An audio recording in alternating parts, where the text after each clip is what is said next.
દાહોદ જિલ્લા પત્રકાર પરિવાર દ્વારા ગુજરાતના ગૃહ રાજ્યમંત્રી દ્વારા પત્રકારો માટે અપશબ્દો બોલતા રાજકીય નેતા વિરુદ્ધ દાહોદ જિલ્લા કલેક્ટરશ્રીને આવેદનપત્ર આપવામાં આવ્યું। દાહોદ જિલ્લા પત્રકાર પરિવાર દ્વારા ગુજરાત રાજ્યના ગૃહમંત્રી દ્વારા પત્રકારો માટે સાર્વજનિક અપશબ્દો બોલતા રાજકીય નેતા વિરુદ્ધ આક્રોશપત્ર દાહોદ જિલ્લા કલેક્ટરશ્રીને આવેદનપત્ર આપવામાં આવ્યું છે। દાહોદ જિલ્લાના સમગ્ર પત્રકાર ભેગા મળી આજરોજ કલેક્ટરશ્રીની ઓફિસમાં જે કલેક્ટરશ્રીને આવેદનપત્ર આપ્યું હતું અને જે પત્રકાર ગુનાહિત પ્રવૃત્તિ કરતો હતો તેના પર સખત કાર્યવાહી કરવા અને જે પત્રકાર મહેનત કરી સમાચારો બનાવતો હતો તેના માટે ગૌરવની લાગણી રાખવા માટે નિવેદન કર્યું હતું। આ આક્રોશ પત્ર આપવા માટે દાહોદ જિલ્લાના સમગ્ર મીડિયાના મિત્રો ભલે ઇલેક્ટ્રોનિક હોય કે પ્રિન્ટ મીડિયા હોય કે સોશિયલ મીડિયા હોય સાથે મળીને આક્રોશ પત્ર આપવા માટે કલેક્ટર કચેરીએ ભેગા થયા છે। પછી કલેક્ટરશ્રીને આવેદનપત્ર આપ્યું હતું। સમાજનું દર્પણ અને લોકશાહીની ચોથી જાગીર એ સક્રિય રીતે જ્યારે પ્રજા માટે પ્રજાહિતના કાર્ય માટે ફિલ્ડમાં જતો હોય છે ત્યારે હમણાં એવું જોવામાં આવ્યું છે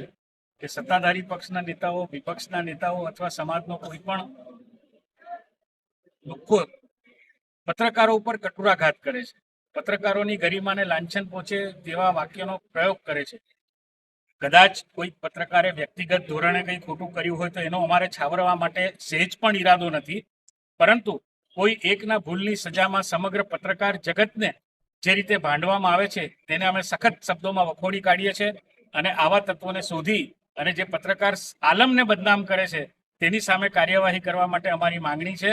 ફરી એકવાર આવા તત્વોને અમારી એવી ચીમકી છે કે ફરી જો પત્રકાર જગત માટે આવા શબ્દો ઉચ્ચાર્યા તો પરિણામ સારા નહીં આવે। जिंदाबाद जिंदाबाद। સુરેશ કાપડિયા, દાહોદ।